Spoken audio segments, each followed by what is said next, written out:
Ever wondered why television shows used to be square before widescreen? Or why the film industry is based out of Hollywood? That's ahead today on Footnoting History.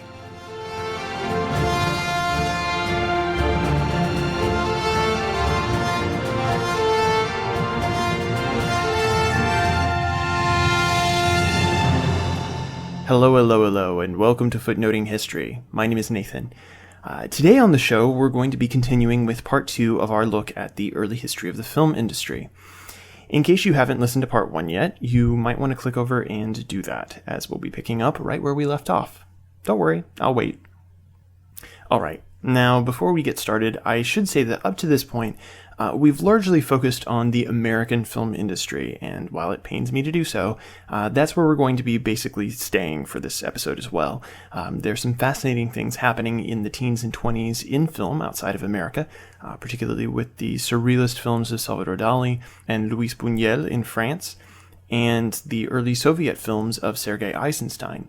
But those really deserve their own treatment, and it would also make this episode ridiculously long. So, we're primarily going to be talking about the American industry here. So when we last left off, we were talking about the formation of the Motion Picture Patents Company, or MPPC, by Thomas Edison in 1908, though the MPPC doesn't fully take effect until January of 1909. Remember that Edison's kinetograph and kinetoscope machines were among the earliest motion picture cameras and projectors, and that many of the subsequent cameras that came to the market were direct responses, or knockoffs of Edison's machine. Edison's response, you'll recall, was usually to sue for patent infringement. In addition to lawsuits, Edison also frequently just bought out the competition, and it was in this way that he eventually acquired the rights to the Latham loop, the invention which introduces a loop into the film reel that keeps it from jamming in the projector by relieving tension on the film strip, something I talked about in part 1. And he bought several other camera innovations as well. However, Edison does not own all of the patent rights to film camera technology, and so he eventually spearheads the formation of the Motion Picture Patents Company as a means of reducing or controlling competition in the industry. Under the MPPC, Edison gathered all the major motion picture firms that held important camera or projector patents into one organization, and the idea was that through the MPPC, all the companies would kind of share their patent rights and engage in a sort of mutually assured benefit and destruction. Edison further solidified the MPPC's virtual monopoly on the film industry by negotiating an exclusive contract with Eastman Kodak, basically the sole supplier of motion picture film stock in the United States, who agreed to sell only to MPPC members. These two moves, the closing ranks of camera and projector patents and the exclusivity contract with Kodak, were designed to shut out independent filmmakers. Now, Edison's reply to the inevitable protests by these independent film companies was, well, let them join the MPPC, which incidentally was not terribly cheap or easy to join, and it required sacrificing your independence. Now, the MPPC did a couple of things. First, it allowed its members to effectively control their relationship with film exchanges. Remember that this is still the age of the Nickelodeon, which is already going into decline, and in order to keep audiences returning, Nickelodeons had to change out their films several times a week, or even daily. Buying films, only to show them a few times, was prohibitively expensive, and so very quickly film exchanges grew up, which are kind of like a video rental store for movie theaters. Film exchanges allowed the theater or Nickelodeon owner to pay a membership fee and then rent films from a sort of centralized warehouse. The newer the film, the more expensive it was, and even after one showing, the price of a film could drop significantly. Audiences were that dependent on having new and fresh content. So the formation of the MPPC allows the filmmakers to exercise greater control over the film distributors by forcing exchanges to pay a weekly maintenance fee just to have the right to show MPPC company films. And it's worth noting at this point that films were sold by the foot for most of this early period, and a single reel of film could be anywhere from several hundred feet to about 1,000 feet long. In fact, just right around 1,000 feet is the standard length for a reel. Anything shorter than that is sort of a short feature. You generally don't have things shorter than about 700 feet. One of the other things that the MPPC is able to do is create some standards for the film industry. Remember that in the early days of competing projection systems, cameras and projectors weren't all interchangeable, so some cameras recorded on different film sizes, for example. With the creation of the MPPC, these distinctions began to disappear completely. The 35mm film, originally used by Edison and his assistant, William Dickson, was the official MPPC standard. Perhaps more importantly, because of the adoption of the 35mm standard, aspect ratio also became standardized. Aspect ratio is the ratio of picture width to height, and when Dickson and Edison were inventing the kinetograph and scope, they had chosen to shoot their film in a 4:3 aspect ratio, with the picture on the strip being about 24mm wide and 18mm high. With Edison's domination of the MPPC, which led to the MPPC being nicknamed the Trust or the Edison Trust, he was also able to impose the 4:3 ratio as a new industry standard, with only slight modification that we'll talk about later in the episode. The almost square 4:3 ratio dominated in film for almost 60 years, and it would last in television until the introduction of widescreen and high-def TV in the late 1980s. As I mentioned in part 1 of this series, the MPPC's total domination of the film industry did not last all that long. Despite Edison's considerable efforts, he even went so far as to create a kind of spy network to report back on what the independent filmmakers were doing. The exclusivity contract with Eastman Kodak only lasted a couple of years, after which Kodak renegotiated and started selling to indie filmmakers. The next blow came in 1912, when the MPPC lost the rights to the Latham Loop in a decision by a fantastically named judge, Learned Hand, against a suit brought by the Independent Moving Pictures Company, or IMP, commonly called IMP. Eventually, the MPPC fell victim to antitrust legislation, specifically the Sherman Antitrust Act, in federal court in 1915, and following a 3-year appeals process, was forcefully dismantled in 1918.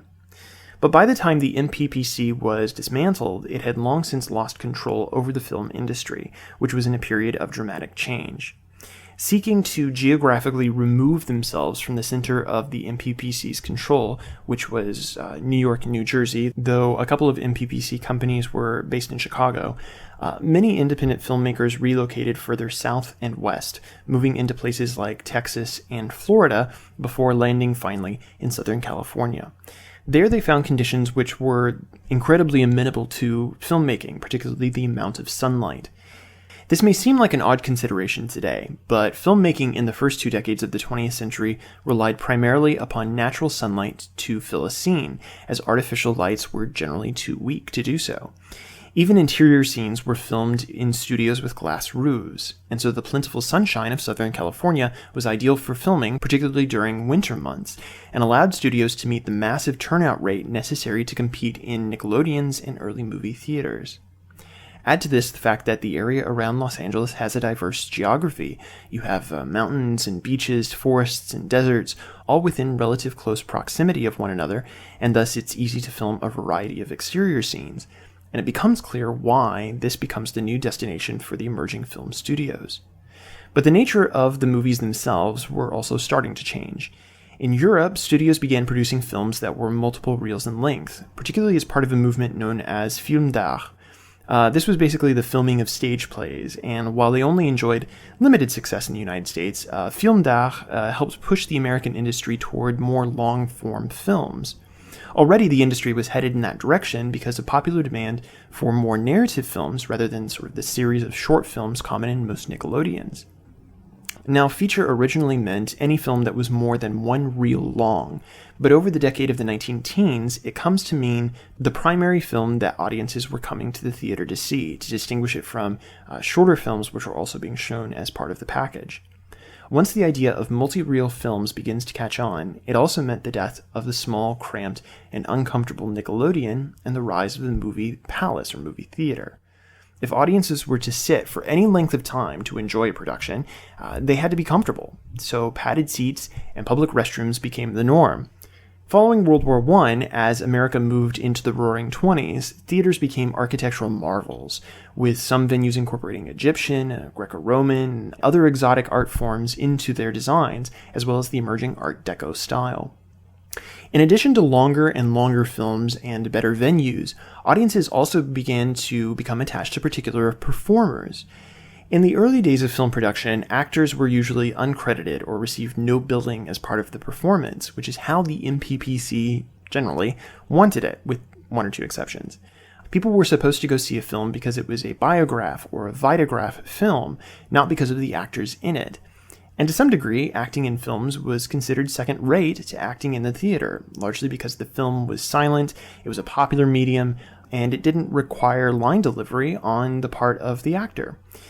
Since early films rarely used close-ups of actors, they developed a kind of melodramatic gestural language that could easily communicate the action or narrative of the story beyond what was displayed on the intertitle cards.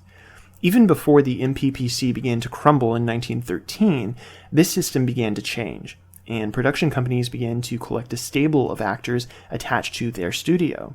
They began to shoot more and more close-ups of actors, which facilitated facial recognition by audiences.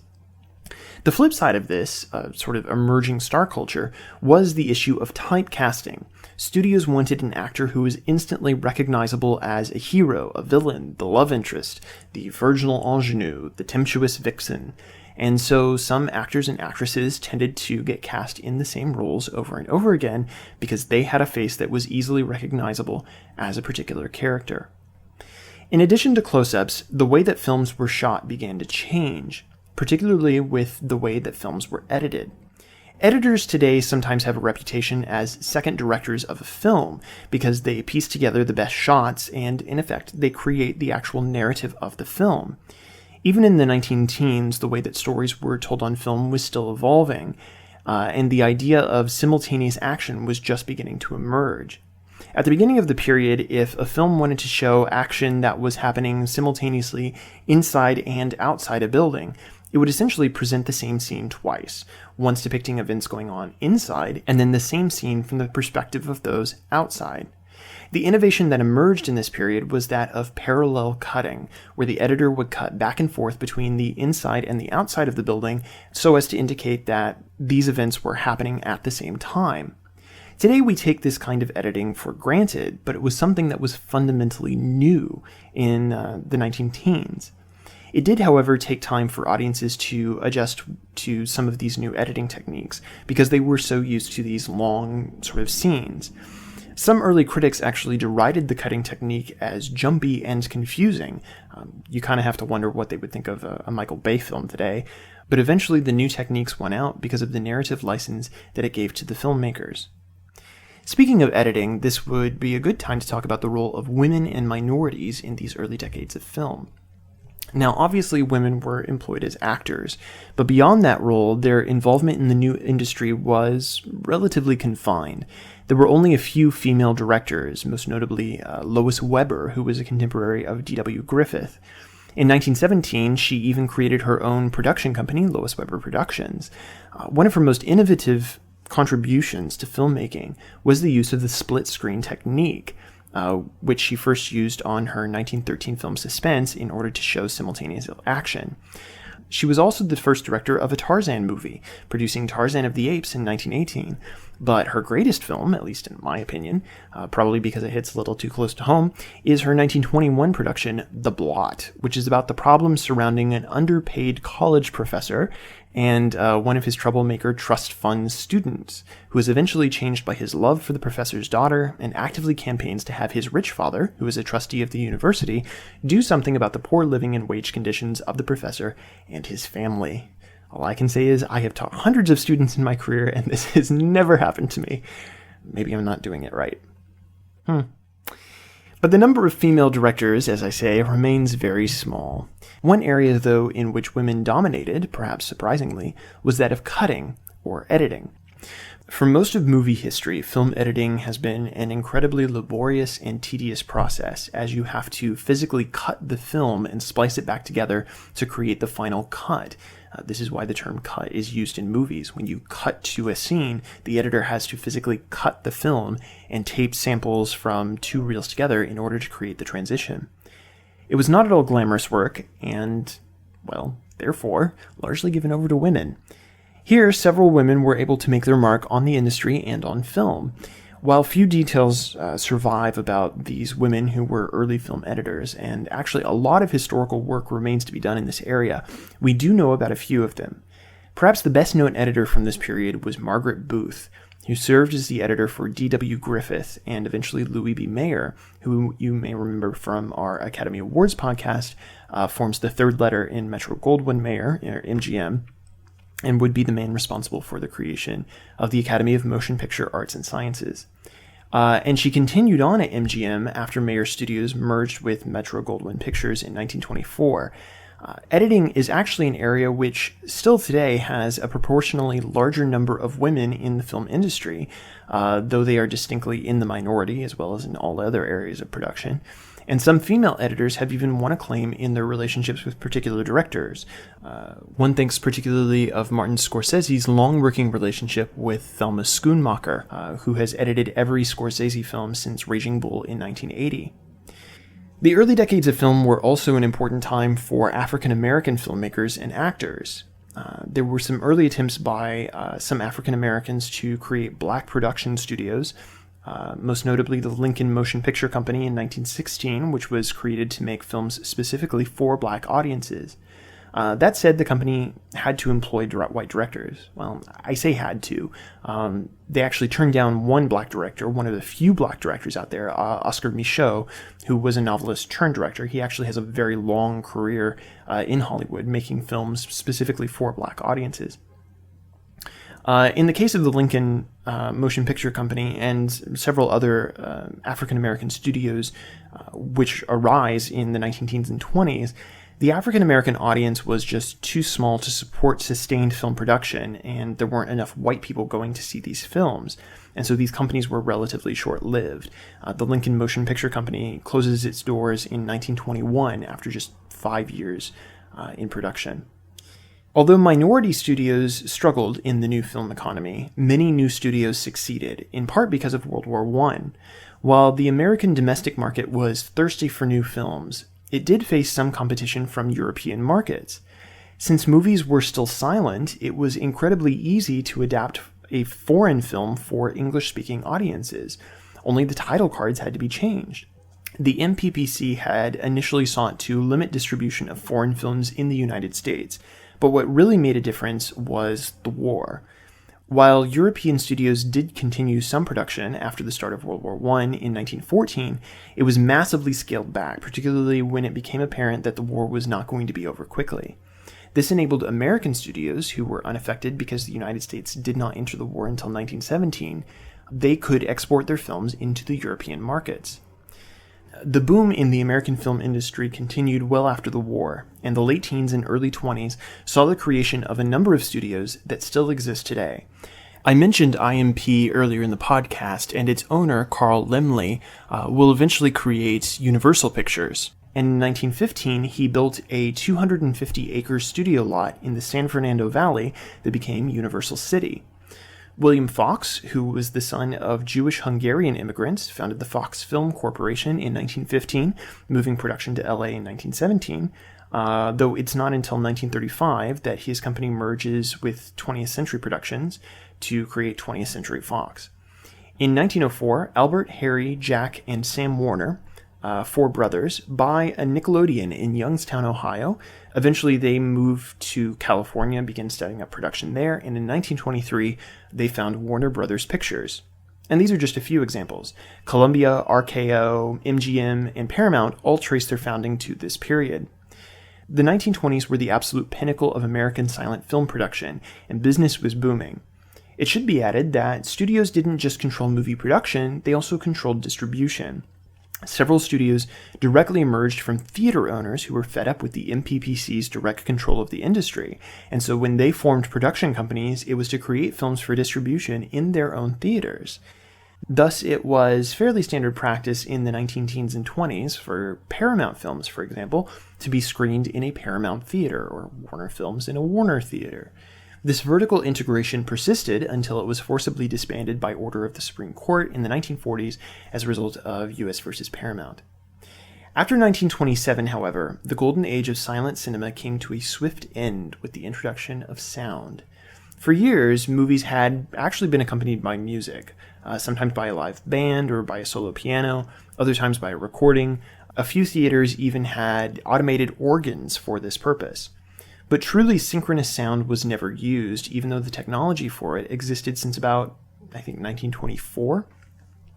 It wasn't until the Warner Brothers production, The Jazz Singer, which only used synchronous sound for a few scenes in the film, that the use of sound entered the industry. Many studios felt like sound was a gimmick, and only reluctantly began to incorporate sound into their productions. The introduction of a soundtrack written onto the film strip had a significant impact on production overall. Sound-enabled cameras were, for a while, large and clunky and difficult to maneuver and transport. Having the audio track recorded on the film strip made editing much more difficult, as cutting the film also meant cutting the sound. It also led to a slight alteration of the film aspect ratio, because the picture had to shrink to accommodate the introduction of the track onto the film. This led to the creation of the Academy ratio, which is slightly less wide than the 4:3 aspect ratio invented by Edison, though it was still close enough that the term 4:3 was generally used. An unintended consequence, though, of the introduction of sound was the demise of the silent actor. Remember that silent actors were melodramatic and expressive. They were chosen for their looks and their facial expressions. But many did not have good speaking voices. Some weren't even American, but were immigrants who had come to the United States to make it in the booming movie industry. With the introduction of sound, some actors just could not make that transition, and they were booted out of the industry to make room for younger, newer, and more capable talent. But though these actors declined, other aspects of film production flourished. Indeed, the 1920s inaugurated a new, vertically integrated megalithic era of American film production, with national megastars, elaborate productions, and no end of controversy about the morality of film. This was the age of the studio. This has been Footnoting History. If you like the podcast, be sure to visit our website, footnotinghistory.com, where you can find links to further reading suggestions related to this week's episode, as well as a calendar of upcoming podcasts. You can also like us on Facebook, and follow us on Twitter at History Footnote. Until next time, remember, the best stories are always in the footnotes. See you next week!